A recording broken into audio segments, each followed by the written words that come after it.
کا درد ہے. عام زبان میں ریڑھ کی ہڈی میں درد اس کو کہتے ہیں, اور اکثر یہ ریڑھ کی ہڈی کی جو درد, پھر آپ کی دونوں کولوں میں طاقت ختم ہو جاتی ہے, آپ کے پیروں میں طاقت ختم ہو جاتی ہے. یہ ریڑھ کی ہڈی کی جو درد ہے وہ آپ کے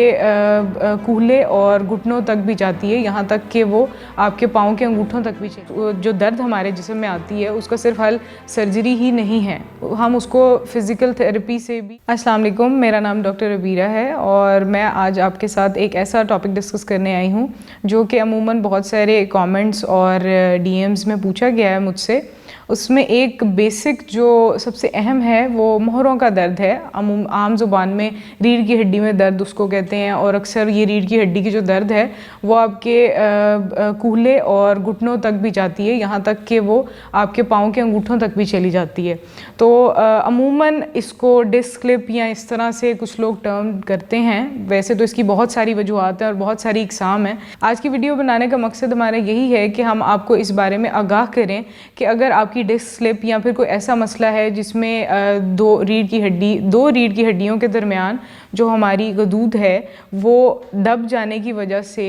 اس جو درد ہمارے جسم میں آتی ہے اس کا صرف حل سرجری ہی نہیں ہے, ہم اس کو فزیکل تھراپی سے بھی ٹھیک کر سکتے ہیں, کچھ عمومی ورزشوں سے بھی اس کو ٹھیک کیا جا سکتا ہے. ایسا نہیں میں کہہ رہی کہ جتنی بھی ڈسک سلپس ہیں یا جتنی بھی ہرنیشنز ہیں ان سب کا علاج صرف اور صرف فزیو تھراپی ہی ہے. اس میں اور بھی بہت ساری چیزیں ہیں, ہمیں ان سب کو as a protocol as a team work کرنے کے بعد ہی ہم اپنے کسی بھی علاج کی طرف جا سکتے ہیں. لیکن آپ کو بجائے کہ آپ ڈائریکٹلی آپ کی تھوڑا سا بھی مسئلہ ہے یا گریڈ 1 کی ہرنیشن ہے یا پھر نس کا دب جانے کی وجہ سے آپ کو مسئلے مسائل آ رہے ہیں جس کی عام جو میں آپ کو اس طرح سے بتا سکتی ہوں, آپ کی دونوں کولوں میں طاقت ختم ہو جاتی ہے, آپ کے پیروں میں طاقت ختم ہو جاتی ہے,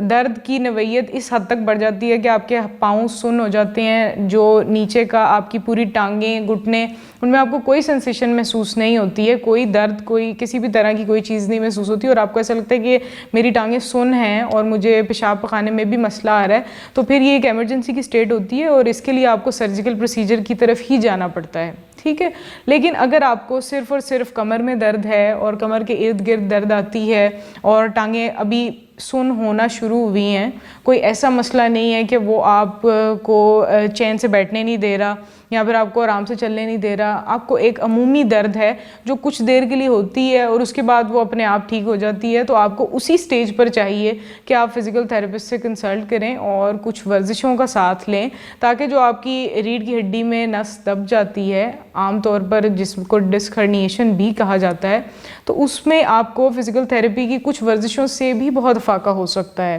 تو بہت سارے لوگوں کے یہ ڈی ایمز کا ایک لبل باب یہی ہے کہ آپ کے پاس صرف سرجیکل پروسیجرز ہی حل نہیں ہیں اپنی ہر طرح کی کمر درد کے لیے, ریڑھ کی ہڈی کے درد کے لیے صرف اور صرف آپ کے پاس ایک ہی حل نہیں ہے کہ آپ سرجیکل پروسیجر کی طرف جائیں, آپ اس کو فزیکل تھراپی سے بھی ٹھیک کر سکتے ہیں. اور فزیکل تھراپی صرف یہی نہیں ہے کہ آپ اس کو سرجری سے پہلے ہی کروا سکتے ہیں, اس کے بعد نہیں کرواتے. اگر آپ سرجری کروا بھی لیتے ہیں اس کے بعد بھی آپ کو اپنی نارمل زندگی کے اندر آنے کے لیے دوبارہ سے اپنی فنکشنل ایکٹیویٹیز کے لیے پھر سے فزیکل تھراپی کروانی پڑتی ہے. تو میں اپنے عام مریضوں میں اکثر یہ میں ضرور ان کے ساتھ ڈسکس کرتی ہوں کہ آپ نے جب سرجری کے بعد بھی فزیو تھراپی ہی کروانی ہے تو کیوں نہ آپ سرجری سے پہلے کروا کر اپنے آپ کو صحت یاب کر لیں. تو امید ہے کہ آپ کو اس ٹاپک سے اویئرنیس پیدا ہوئی ہوگی کہ کمر کے درد یا ریڑھ کی ہڈی کے درد کے لیے صرف اور صرف سرجری ہی ایک حل نہیں ہے, اس کو ہم کچھ ورزشوں سے بھی مینیج کر سکتے ہیں.